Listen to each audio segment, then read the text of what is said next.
Hi, this is Walter Weesey with Yellowstone Country Fly Fishing and Parks Fly Shop with my fly tying video for April 1st, 2020. What I'm going to be doing today is a variation on Jack Gartside's soft hackle, which is a marabou streamer. And I'm using Chickabou feathers, which enables you to tie this thing a lot smaller. There's my fingertip, and so you can see kind of the size range on this thing. This is a size 10 2XL hook, and you'll usually see this fly tied much larger on a size 6 hook. What I'm tying this for actually is, it's an experimental fly. I mean, the pattern itself has been around for ages, and the tying steps here are, it's like I said, it's a variation, but the tying steps are identical to the original pattern, which has been around for like 40 years. And it's still sold a few places. I know Blue Ribbon Flies in West Yellowstone sells it. But the reason I'm tying it with these Chickabou here to get this much smaller size is we actually fish streamers this size, a couple inches long, roughly. A whole lot in the Black Canyon of the Yellowstone, the Black and Grand Canyons of the Yellowstone.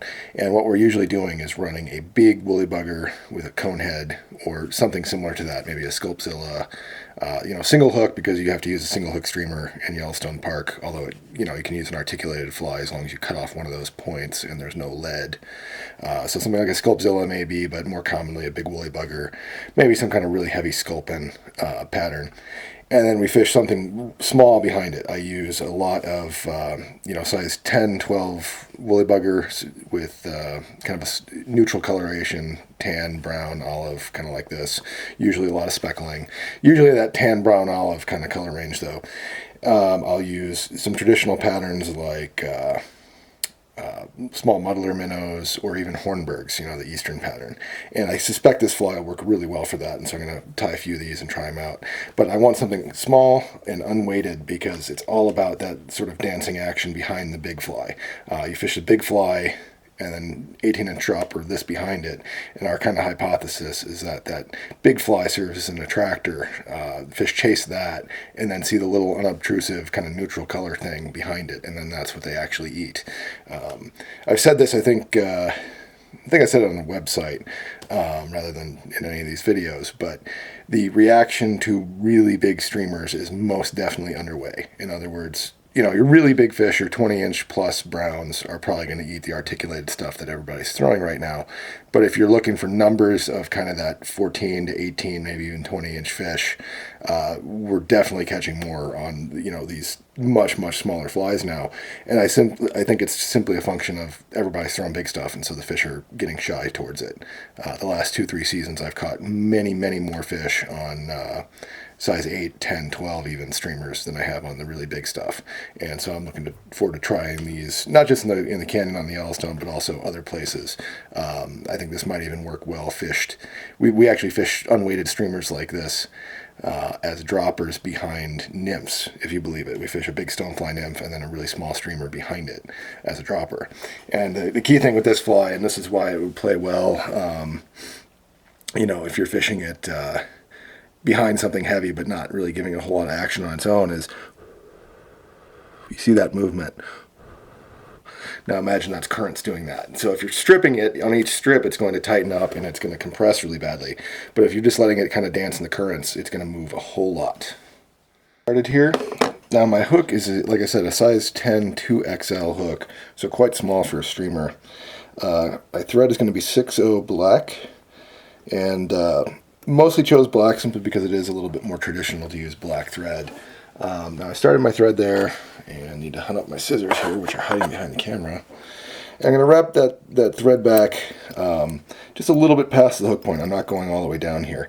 And actually this first step in the fly is one place where using Chickabou like I am does kind of vary a little bit from the original pattern. And the original pattern, what I would do here is tie in just some crystal flash for a tail, and then I'd tie the rest of the fly from about here forward. But because the Chickabou is so much shorter, even on this smaller hook in comparison to what this fly is usually tied in, I do want to throw in a tail here. Now this is a pretty long fibered Chickabou piece, and what I'm getting that from is a soft hackle with Chickabou patch here. It's got kind of matuka, maybe woolly bugger feathers here on the sides and bottom, but then on the top it's soft hackle, or I'm sorry, it's Chickabou, and this is kind of from up here. It's sort of from the top, and then my other feathers, I'm going to use 3 total marabou feathers on this fly. The other ones are kind of from down here, and so they're going to be a little shorter. But I'm not going to tie this in. You know, I got that patch mostly for tying small woolly buggers. Like I said, small neutral tone woolly buggers are really important where we're using them. But I'm not going to tie that in like this. You know, you can kind of see how dense that's going to be. If I tie that in, you know, do the standard tie-in method like that, it's going to kind of be concentrated towards the rear of the fly and really solid. And the whole point of this fly is that movement I showed by blowing on the fly. So what we're going to do instead here is I'm just going to take that, I'm going to strip off a lot of the fibers from the bottom there. If anything, that might have been a little too much. And I'm actually going to tie that in by the base of the feather there, right at the end of that thread base. And then I'm going to grab that with my Hackle pliers and kind of got to hunt around a little bit to find the center of that stem. But just kind of grab that by the tip there, and I'm just going to make, you know, kind of fold that around itself and bring my thread just slightly forward here and just make several turns up the thread base there. I'll probably get about 3 or 4 out of this feather.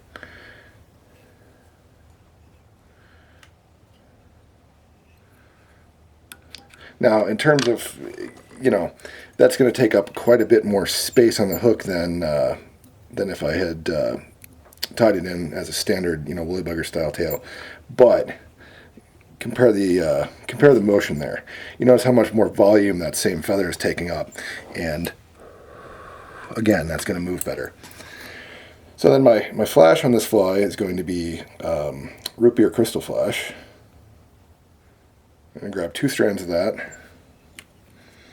and then just tie it in mostly to the end of that marabou feather. Just a few turns there, and then fold it back over,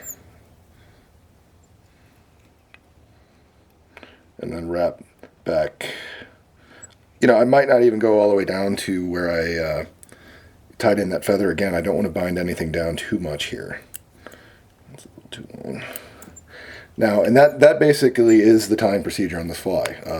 It's a 3 material fly, and I wrapped the marabou the same way, and I've got some more flash coming up, but other than that, that's how you do it. So I'm going to come forward there, basically to the front of that thread base I started making when I started the fly, and grab my next marabou feather, and this one's a bit shorter than the first one. I want, basically one other reason I tied in this you know, the longest fiber in the back here is because I want to have kind of a fatter front end and then a long, skinny rear end. If you actually, I'm kind of tying this to look a little bit like a sculpin. Certainly olive grizzly is a sculpin color combination. And, you know, if you look at a sculpin, they're going to have a fat head and then a long, skinnier tail. And that's kind of what I'm going for here. But I'm going to take that feather and undo exactly the same thing.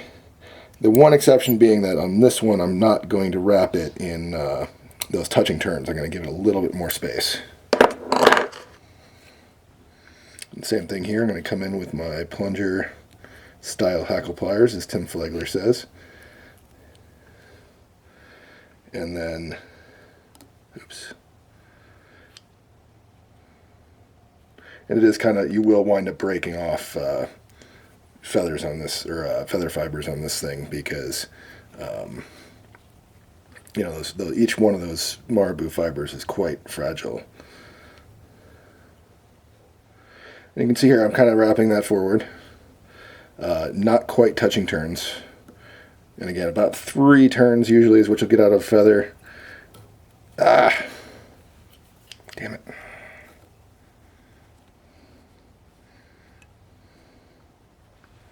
I'm going to pause this and, oh no, there's my other hackle pliers.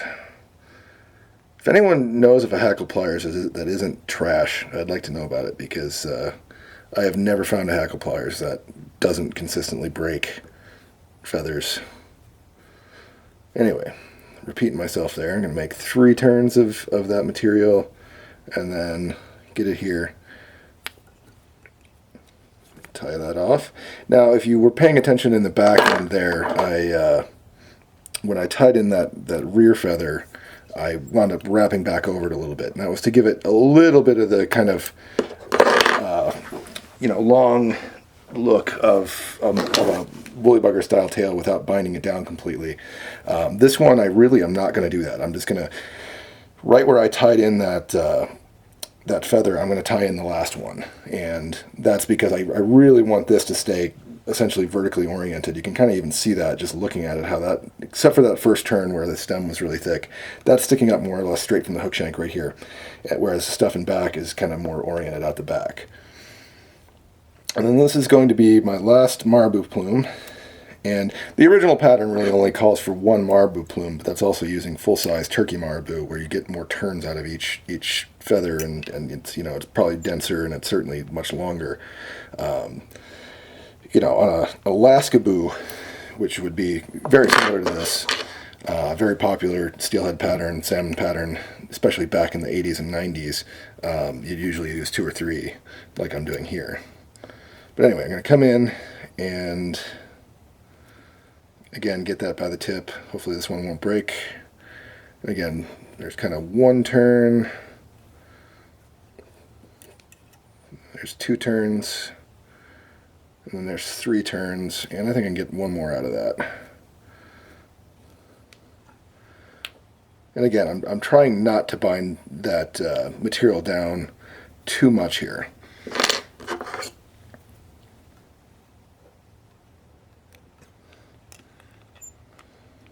So I didn't bind back over that marabou, I'm just putting a couple more turns over that stem. And again, I want that kind of sticking up like that.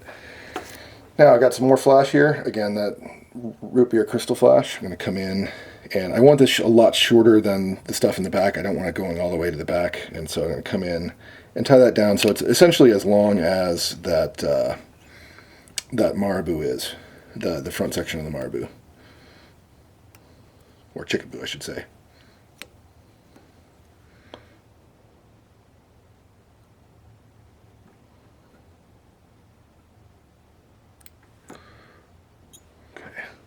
And my final step here, and this is just, again, to give it a little bit of contrast. On the original pattern, Jack Gartside used a game bird feather. I think he usually used mallard flank. And I'm actually going to use brown dyed grizzly hen hackle here.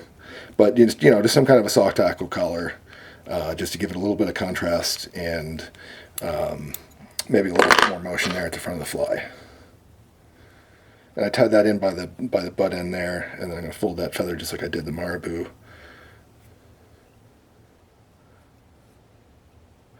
And make 3, maybe 4 turns with that.